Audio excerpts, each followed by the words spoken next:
నిన్న ఆంధ్రప్రదేశ్లో పురంధేశ్వరి గారు ఆవేశంగా మాట్లాడిన మాటలు టీవీలో డిబేట్లు చూశాక ఒకటి చెప్పాలనిపిస్తుంది. అమ్మా పురంధేశ్వరి గారు, బావ కళ్ళల్లో ఆనందం చూడటం కంటే భక్తుల కళ్ళల్లో ఆనందం చూడటానికి ప్రయత్నించమని కోరుకుంటున్నాను.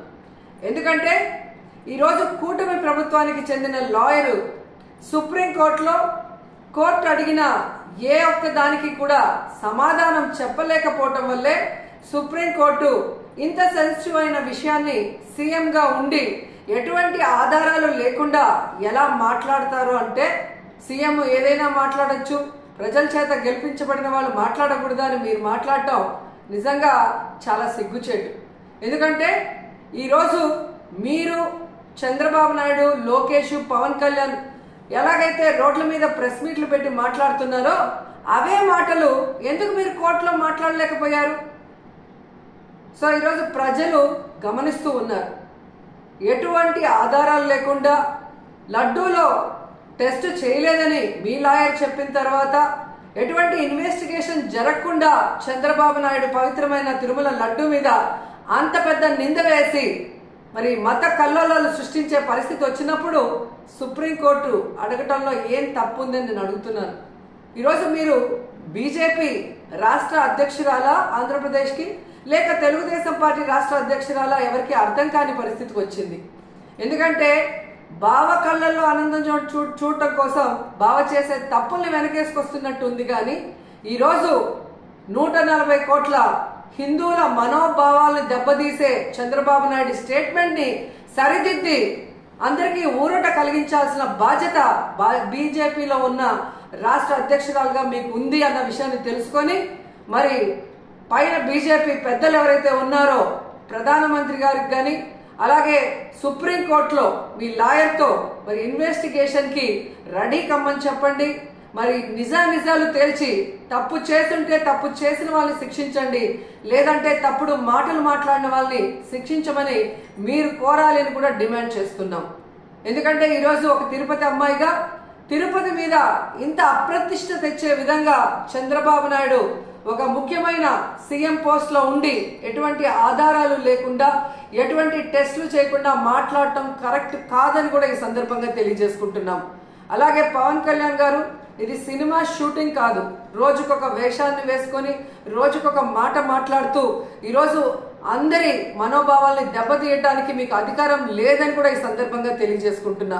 ఈ రోజు ఏదైతే మీరు చేశారో ప్రాయశ్చిత్త దీక్ష, అది మీరు చేసిన తప్పులకి భగవంతుడు మీ చేత చేయించిన ప్రాయశ్చిత్త దీక్ష తప్ప మరొకటి కాదు. ఎందుకంటే ఈరోజు భగవంతుడే లేడని చెప్పిన మీ కుటుంబ సభ్యులు, మీరు, అలాగే ఏ రోజు హిందూయిజం కూడా గురించి మాట్లాడని మీరు, ఎన్నికల గురించి ముందు మీరు మాట్లాడిన మాటలకి ఈ రోజు మీరు మాట్లాడుతున్న మాటలకి, మీరు వేస్తున్న వేషాలకి సంబంధం లేకుండా ఉండటం ప్రజలు గమనిస్తూనే ఉన్నారు.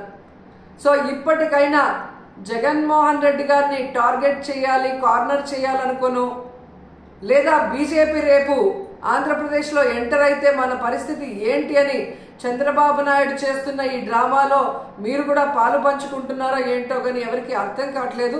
కానీ పవిత్రమైన శ్రీవారి లడ్డూని ఈ విధంగా అపవిత్రం చేసే విధంగా మీరు మాట్లాడటాన్ని మేము ఖండిస్తున్నాం. వెంటనే దీని మీద సుప్రీంకోర్టు మరి విచారణ జరిపించి సిబిఐ ద్వారా మరి దోషుల్ని బయటకు తీసి వాళ్ళని శిక్షించాలని కూడా కోరుకుంటున్నాం. అలాగే ఇందులో మరొక విషయం ఉంది.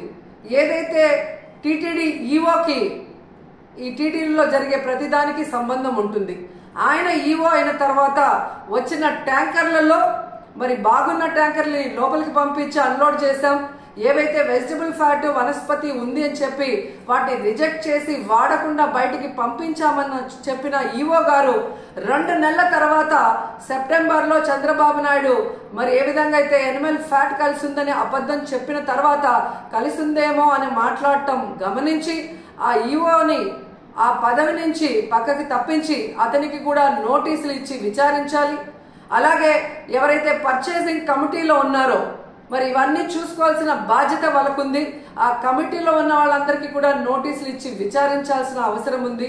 అలాగే విజిలెన్స్ లో మరి తప్పు జరుగుతూ ఉంటే ఏం చేశారు ఆ అఫీషియల్ కూడా నోటీస్ ఇచ్చి అన్ని కూడా విచారించాల్సిన బాధ్యత మీ మీద ఉంది.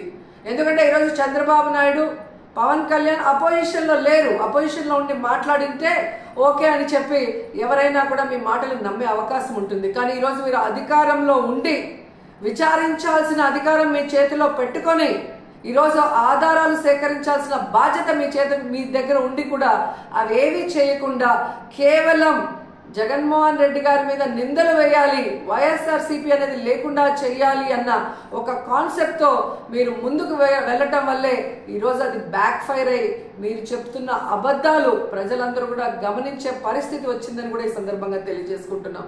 సో ఇప్పటికైనా శ్రీవారి పవిత్రమైన లడ్డూ జోలికి పోకుండా మీరు ఇకనైనా ఈ డ్రామాలు ఆపితే బాగుంటుంది. సుప్రీంకోర్టు విచారణకి మేము సిద్ధం, సిబిఐ వేసుకున్న మేము సిద్ధమని చంద్రబాబు నాయుడు, పవన్ కళ్యాణ్ అలాగే పురంధేశ్వరి గారు చెప్పాల్సిన అవసరం కూడా ఉందని చెప్తున్నాను.